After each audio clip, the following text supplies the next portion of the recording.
नमस्ते दोस्तों, आज हम इस वीडियो में एंशिएंट हिस्ट्री के एमसीक्यूज़ को सॉल्व करेंगे और ये एमसीक्यूज़ की एक सीरीज चलने वाली है जिसका ये पार्ट 1 है। हर पार्ट में हम नए नए एमसीक्यूज़ को सॉल्व करेंगे और जिन लोगों ने मेरे एंशिएंट हिस्ट्री के लेक्चर्स नहीं देखे हैं वो अभी इस वीडियो के नीचे डिस्क्रिप्शन में जाए, वहाँ पे मेरे एंशिएंट हिस्ट्री की प्लेलिस्ट की लिंक है, वहाँ पे मैंने पूरे लेक्चर्स कंप्लीट किए हुए सीरीज़ आपको मिल जाएगी। उस लिंक पे क्लिक कीजिए और अभी अपने एंशिएंट हिस्ट्री की प्रिपरेशन को कंप्लीट कीजिए मेरे वीडियोज़ के साथ। चलिए फर्स्ट क्वेश्चन देखते हैं एंशिएंट हिस्ट्री से। तो फर्स्ट क्वेश्चन है कि नीचे दिए गए में से कौन कमांडर इन चीफ था हर्ष का। हर्षवर्धन जो है ये वर्धन डायनेस्टी का एक रूलर था, बहुत ही इंपॉर्टेंट रूलर है जो गुप्ता के बाद की डायनेस्टी है। तो इसका जो रूलर था हर्षा, उनका कमांडर इन चीफ कौन हुआ करता था, ये है। ऑप्शन 1 है अवंती, ऑप्शन बी है सिंहानंद, ऑप्शन सी है भानु और ऑप्शन डी है कुंतला। तो इस क्वेश्चन का सही जवाब है बी सिंहानंद। जो हर्षवर्धन थे उन्होंने इंडिया में रूल किया था 606 एडी से तो 647 एडी तक, आफ्टर गुप्ता के बाद जो डायनेस्टी थी हर्षवर्धन की, उस डायनेस्टी का नाम था वर्धन डायनेस्टी। इनके एडमिनिस्ट्रेटिव सेटअप वैसे ही थे जैसे कि पहले के हिंदू रूलर्स के थे। हर्षवर्धन खुद एक हिंदू रूलर थे, बट कहीं कहीं पे ये भी कहा जाता है कि वो बुद्धिज्म को भी सपोर्ट करते थे। तो आपको ये भी बता दूं कि इनके जो कमांडर इन चीफ थे उनका नाम जो था वो सिंहानंद था, ये हमें यहाँ पे पता चलता है। उसके बाद आज का दूसरा क्वेश्चन है जो पाला रूलर था, कौन से पाला रूलर ने सोमपुरी मोनास्ट्री बनाई थी पहाड़पुर बिहार के पास। तो याद रखिएगा सोमपुर मोनास्ट्री किस पाला रूलर ने बनाई थी। और आपके ऑप्शन है ए गोपाल, बी धर्मपाल, सी देवपाल या डी महिपाल। और इसका सही जवाब है बी धर्मपाल। तो याद रखिएगा धर्मपाल जो इन्होंने विक्रमशिला मोनास्ट्री भी बनाई थी भागलपुर बिहार में, और उन्होंने सोमपुरी मोनास्ट्री भी बनाई थी पहाड़पुर बिहार में। तो दो मोनास्ट्रीज बनाई है, विक्रमशिला और सोमपुरी। याद रखिएगा धर्मपाल नाम का रूलर, और ये धर्मपाल जो है डायनेस्टी है पाला डायनेस्टी। उसके साथ साथ धर्मपाल जो है उन्होंने उनको ऐसा भी माना जाता है कि उन्होंने ग्रांट किए थे 200 विलेजेस नालंदा यूनिवर्सिटी को। तो नालंदा यूनिवर्सिटी को 200 विलेजेस दिए गए थे, यानी 200 विलेजेस की जो इनकम थी वो नालंदा यूनिवर्सिटी को जाती थी। तो नालंदा यूनिवर्सिटी को भी लेके उनका बहुत बड़ा रोल है जो कि बिहार में आपको देखने मिलती है। उसके बाद थर्ड क्वेश्चन है किस किंग ने नालंदा मोनास्ट्री को रिवाइव किया था। तो याद रखिएगा नालंदा मोनास्ट्री जो है वो एक समय पे आके बंद हो चुकी थी, तो उसके बाद एक किंग आया जिसने नालंदा मोनास्ट्री को फिर से रिवाइव किया। नालंदा जो है ये भी बिहार की ही एक मोनास्ट्री है और यहाँ पे आज एक यूनिवर्सिटी भी है। सबसे पहला ऑप्शन है गोपाल, दूसरा है उपासक, तीसरा है धर्मपाल और फोर्थ ऑप्शन है सर्वज्ञामित्र। और इस क्वेश्चन का सही जवाब है ए गोपाल। बुद्धिज्म जो है वो पाला किंग्स ने उसको बहुत सपोर्ट किया। आपको ये बता दूं कि जो बंगाल रहा है, बंगाल में पहले बिहार भी आता था। बंगाल में दो डायनेस्टीज मेनली रूल करके गई है, एक है सेन डायनेस्टी और एक है पाल डायनेस्टी। ये जो पाल लोग थे या पालास थे, इन्होंने कहीं ना कहीं बुद्धिज्म को अपना बहुत बड़ा सपोर्ट दिखाया था, और जो सेन थे उन्होंने अपना सपोर्ट हिंदुइज्म को दिखाया था। इसलिए बंगाल में हिंदुइज्म और बुद्धिज्म दोनों भी आपको फ्लोरिश होते हुए दिखता है। बुद्धिज्म को पाला किंग ने बहुत बड़ा पैट्रोनेज दिया था, और जो अगर रूल हम देखें पाला किंग का तो वो बिहार और बंगाल में बहुत साल तक चला है।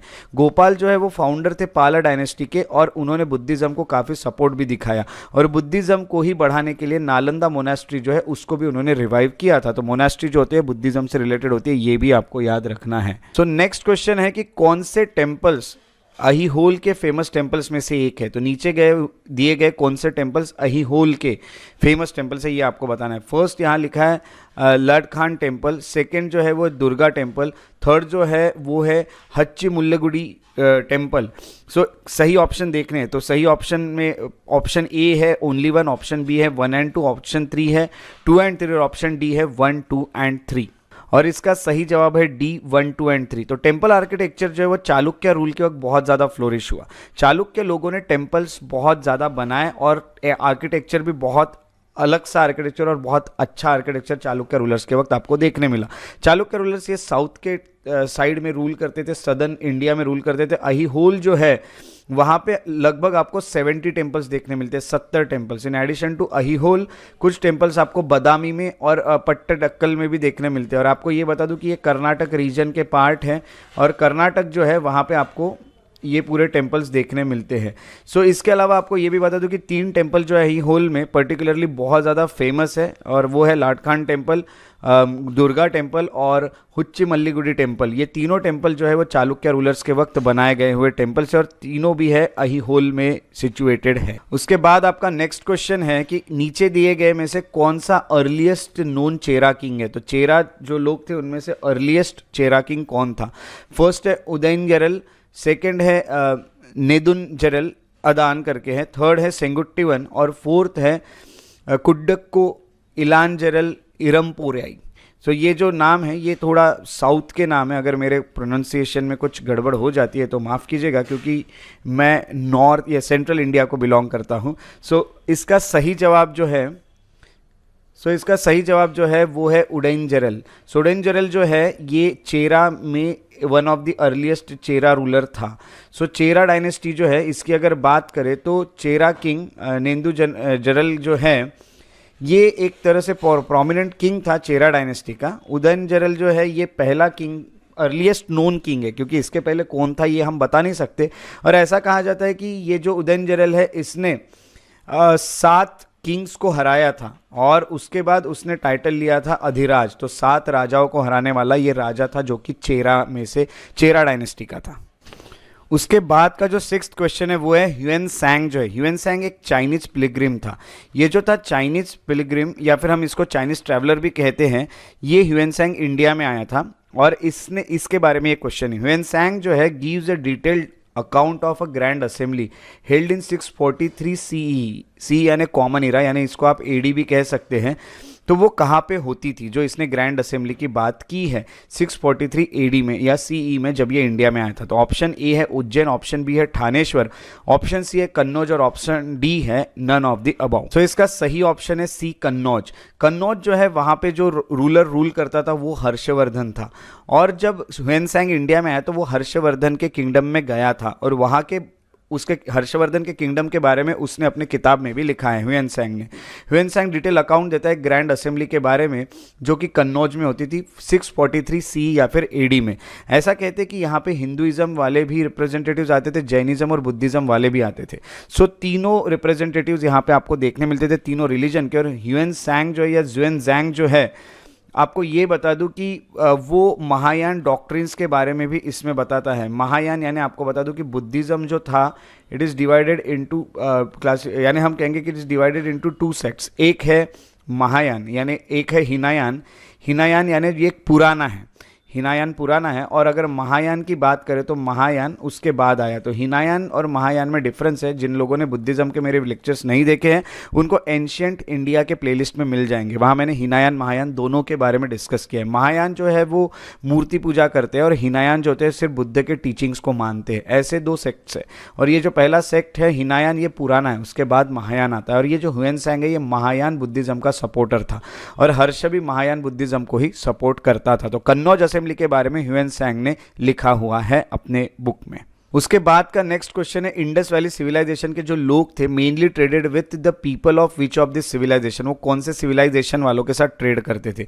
ऑप्शन ए है रोमन, ऑप्शन बी है पार्थियन, ऑप्शन सी है मेसोपोटामियन, या फिर ऑप्शन डी है चाइनीज। तो मेसोपोटामियंस जो है या मेसोपोटामिया के जो लोग थे वो इंडस वैली सिविलाइजेशन के साथ व्यापार किया करते थे। तो people of Indus valley civilization, Harappa civilization भी इसको कहा जाता है, वो ट्रेड किया करते थे मेसोपोटामियन लोगों के साथ। और दिलमुन और मकान ये कहीं ना कहीं इंटरमीडिएट ट्रेनिंग स्टेशंस थे, जो कि मेलुहा और मेसोपोटामिया के बीच में बना हुआ था। अब मेलुहा क्या है?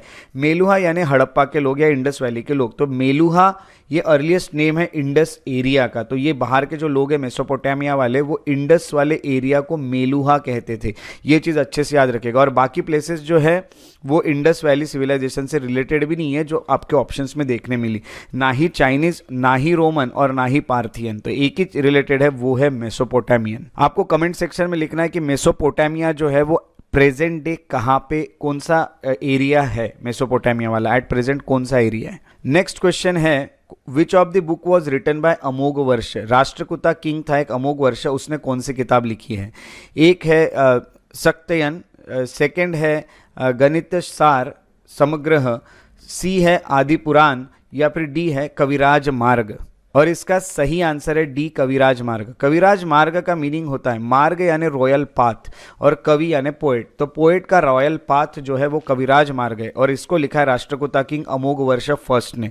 और आपको ये बता दूं कि who was also famously known as Nripatunga, इसको नृपतुंग भी कहा जाता है, कविराज ये जो किंग है अमोघ वर्ष फर्स्ट उसको।